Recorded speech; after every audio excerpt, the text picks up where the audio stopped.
Sabi ko nga po, naniniwala naman po ako kay Snow. Naniniwala naman po ako sa spin. Kaya nga po sila ang ating pinagbatayan, di po ba? Pero yung pumirma na dati, nung game 2 daw, hindi ko na po susundan yung ganun, no? Kumbaga, tama na po ako sa expected ko ng Barangay Ginebra siya. As a matter of fact, no? Noon pa po naglabas na ako ng mga content dyan, no? 3 bagay kung bakit sa Barangay Ginebra dapat maglaro si Troy, no? Sa mga nag-iisip dyan, no, na kumukontra ako, di ako naniniwala. Parang ako nga yung pinariringgan ng vlogger kanina. Feeling, ano? Sabi kasi, or isa ako, no? Sabi, hindi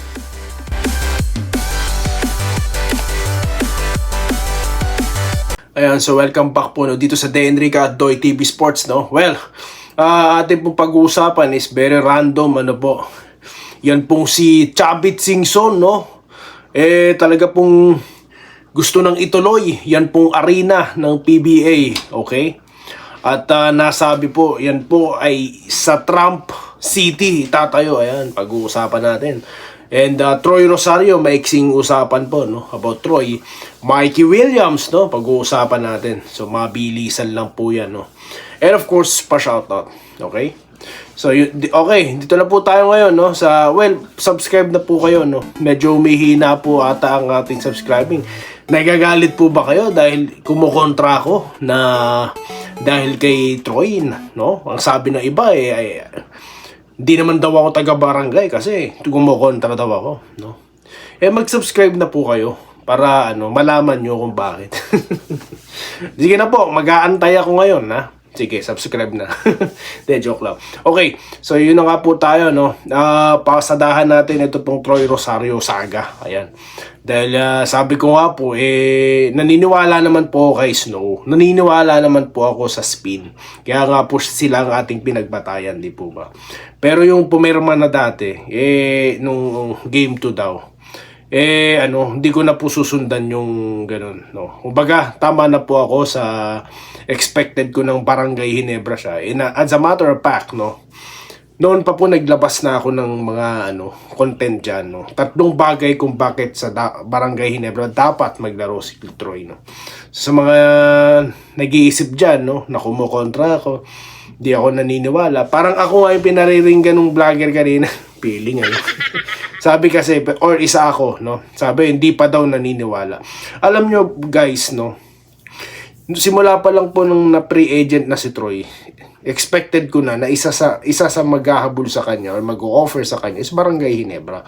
Kasi nga po, dahil nga sa trading na nangyari, no? Kila Stan Hardinger, etc. Wala na po, nagkulang ng ating center spot, di ba? At inasahan sana natin si Isaac Go, no? Si Adamos, kaso na-injury naman po si Isaac. So expected ko na po, no, possible na mag-offer ang Ginebra. At sino naman ang tatanggi pag ang Barangay Ginebra ang mag-offer? So very na po 'yan na posible pong tanggap. Depende pa rin sa offer, no. Hindi ko pinangungunahan yung tao, no. So ganun lang 'yun. Yung iba nagyayabang, sabi pa nagkatotoo daw yung sinabi ng source niya. Hindi po ako bida-bida, no? At hindi ako nakikipag-unahan, ha? Wala. Itatakil ko kapag nandyan yung balita. Okay po? Meron pa nagsabi dito, no? Ipasok na natin yung shoutout. Ano daw? Anong sabi niya? Huli ka na sa balita na pag-iiwanan ka na. Sabi ni Rio Lover Dost. Ganun po talaga, no? Kasi di naman ako nakikipaghabulan, no? Okay, dito na po tayo sa arena po, no, ng BBA, no. Bali mabilis lang itong topic na ito. Akin po itong napanood, no, nung in-interview dyan sa play and power and play ni dating Commissioner Noli Ayala, no, at meron siyang co-host dyan. Sabi nga niya ni Chavit, gusto niya na, no, kahit siya na mag-finance, no, ng PBA arena. Pero no, ito po ang pinakabuod niyan. Wala pang agreement. Okay? So marami daw pong pwedeng mag-finance niyan, no? Pwede yung Century Properties, no?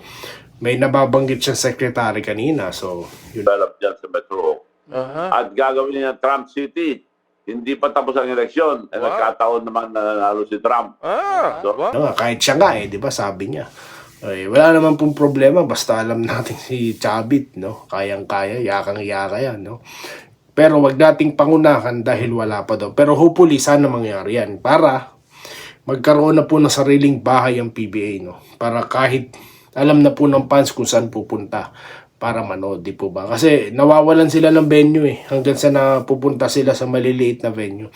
So bumabalik na po ang fans. So kailangan po, no, ng sariling home court ang PBA. Okay? At dyan daw po itatayo yan, no, sa Pasig, no. Bali, hindi lang po Pasig yan dahil ano po yan, no, marami pong mga lugar, Quezon City, Caloocan, no, yung lugar na yan. Kaya sentro po talaga maganda. Pero maganda nga, matuloy na yan dahil noong 2005, sabi nga ni Noli Ayala, napag-uusapan na yan. No, di ba? So hopefully today, kainitan po ng liga, bumabalik na ulit ang fans, matuloy na yan. Okay? So yan po ang totoo baka sabihin nila bukas magtatayo na. Baka sabihin na naman ng mga vlogger dyan Kaya yun po ang napag-usapan doon. Straight mismo po kay Chavit Singson yan, okay? Legit source. Okay. So, Mikey Williams, no? Natanong po si Jolas. Sabi po ni Jolas, si manager ng TNT, no? Wala palang agent ito si Mikey at hindi nag-reach sa kanila, no? So, nahihirapan silang i-contact. Bagamat ready na silang i-trade, no? Yung kanyang rights. So, sino naman pong kupunan na magkakagusto sa ganun? Biruin nyo, mayaman na kumpanya nahihirapang i-handle. Ano pa kaya yung mga maliliit? Di po ba?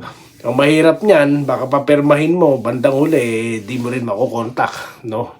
Kaya po yung mga usapin about kay na mapupunta ng Converge, hindi ko sinundan yan. Kasi nga, yun nga, naghahanap tayo ng legit source, no?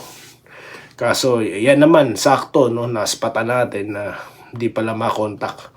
So, wala pong Mikey Williams comeback tayong inaabangan, okay?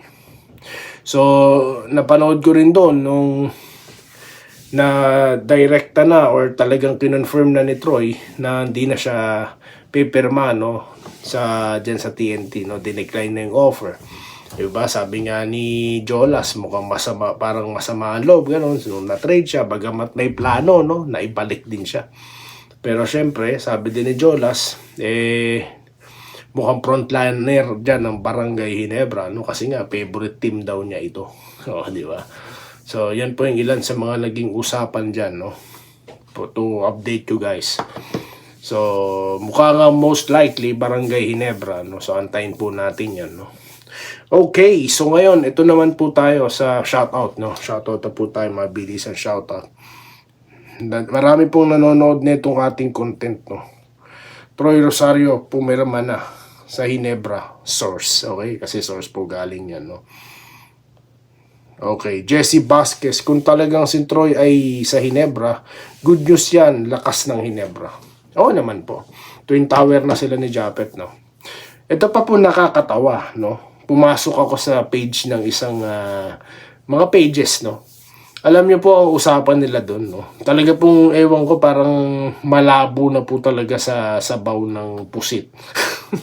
Ang usapan doon. Kesyo daw nagpatalo ang Ginebra para sa championship ng TNT para daw yun daw ang gentleman's agreement sa kanila. Para makuha. Parang ang sakit naman sa ulo nung theory na yun, no? Ano pa po ba ang mga nabasa natin doon? Na kasi nga sinusundan nila yung mga kwentong fake news 'di ba? Ano pa ba yung mga usapan nila doon? Parang yung gentleman's agreement nila iba ang konsepto doon sa lugar na yun na nabasa ko. Kaya labas ka agad ako, sabi ko. Kawawa naman ka ako yung mga reader na itong mga to. So ganyan po katindi ang mga misinformations, no, na nangyayari. Tapos inilihim daw talaga, no. So alam nyo, tapos meron pa nga daw may nag-comment dito sa atin na daw si Troy daw mababan. Diba, no? Yan po ang napapala, no? Kapag ka hindi legit source ang pinakikinggan. May mga nagko-comment po dito, babasahin na natin. Pa-shoutout na lang idol sa Cuatro Cantos, no? Ng Hinebra ako Nationwide Fan Group. Noel Reyes yan, si Noel Reyes yan. Gerald Milents. Shoutout po sa Manga, taga Dagupan City, Pangasinan. Thanks po. Salamat po, mga taga Dagupan, ano po. At Pangasinan, ayan. Shoutout. Ayun, nabanggit ko na. Kay Chelsea at kay Lovemir. No hate sir, masyado ka ba bago sa ganito or sa pagkakakilala kay Snow? Kapag nilabas ni Snow yan, matik yan. Galit kasi sila kay Snow kaya ayaw agad nila ilabas. May legit source si Snow sa loob, that's why. Or baka naman, clickbait yung vlog mo para if ever marami manood. DT Thunder, ako rin di mo rin ako kilala, no. No. Ayun ba, panoorin mo sa baba yung mga content ko. No? Di naman ako ngayon lang nag-content no. Clickbait. Sinusulat ko na nga sa yung pamagat di ba? Ang clickbait, Toy Rosario naka-perma na sa Hinebra. Last month pa nakapost. Yun ang clickbait, no. At ang sinasabi ko naman, no, hindi ako nakikipag-unahan kasi talaga, no. So, it doesn't matter kung ako yung mahuling magsabi, magbalita, kinokomentohan ko lang naman yun di ba? Kasi ayoko ang gumaya sa mga vlogger dyan na sila din daw may source, no? Nagkatotoo daw yung source nila. Hindi tayo ganun, di ba? So, hindi ako naniniwala. Sa akin, hanggat hindi pa kinukumpirma, alam nyo, bakit kasi kayo naniniwala lang sa sinasabi na isang tao? Di po ba? Ibig sabihin, pag nanood kayo ng mga hearing dyan, sinabi ni ganito, maniniwala na kayo. Di po ba? Oo, I get it. Kung talagang that's how you know Snow, no? Ang sa akin kasi, legitimacy, yung papel, yung talagang kinonfirm na ng Hinebra, ng PBA, no? So, it doesn't make sense to me kung ililihim yan. Di ba ho? Legal po ang pagiging ni Troy, free agent niya. Legal kung makuha siya ng Hinebra, di po ba? So, bakit kailangang ilihim? So, yun ang hindi ko maintindihan. For what? Di po ba? It doesn't make sense to me talaga, ma'am, no? Kaya ako, kung di ako maniwala kay Snow, problema ko na yun, no? At sinasabi ko dito yung sarili kong, mga dahilan ko kung bakit, no? Kayo, pulihan naniniwala kay Snow, di okay po. Di ko naman dinidispute yun, Ang sa akin lang, di pa confirm yan. Di po ba? Yun, huli ka na sa balita na pag-iiwanan ka na. Nabasa ko na kanina to. Sorry po, sir. Ngayon ko lang ulit ako nakapag-comments. Nawala kasi wifi. Ayaw nga po, parang naaalala ko kayo, no? Kanina habang binabasa ko yung comment nyo. So, welcome back po, no? At ganun din kay Rian, nasa gym na siya, pinapahaba mo lang content mo. Hindi po, talagang matagal ako magsalita. Mahaba po talaga ako magsalita, no? Singhaba ng long hair niyan. No? Di kasi kayo, bago pa lang kasi kayo baka naspatan nyo yung channel ko, no? Na-recommend na sa inyo, no? Yun. Di po kasi kayo sanay dahil yata nasasanay kayo sa malarap, no? Ng mga vlogs. Sa akin, hindi po. No? Hindi po ganun ang content ko. Parang lalo lang gumulo. Kaya source alone is not enough. Yun nga po, di ba? Parang si Christopher Min, no? Parang si Manay Lolit Solis, no? Parang si Ogie Diaz po ang usapan dito na may mga source. Baka mamaya po bigla may magsalita dyan, nasa dark, tapos hindi na mo kikita yung mukha niya. Sabihin niya ako po ay talagang source. Di ba po ba? Liwanag naman po yung sinabi ko, sobrang liwanag no? Na gusto ko yung may papel, di ba? Hindi yung mga umiinom ng gin, pinapakita sa vlog, may bote ng gin, nagpa-practice naka-jersey. Di po, doon na lang po kayo kung gusto nyong ganun ang usapan. Sa akin hindi, no? Sa akin hindi, tulad niyan. Iba po ang spekulasyon sa sinasabing nandun na. Tulad niyan, yung kay RJ Abarrientos, ang dami pong nag-dispute nun sa akin. Ang sabi ko, hindi. Ang pakiramdam ko, pero wala akong sinabing source. Diba? Pakiramdam ko kukunin talaga ng Hinebra. Hanggat sa huli, nakuha nga si Abarrientos. Diba ba? Spekulasyon ang tawag ko naman doon, no? Iba naman po yung mga... May source ako.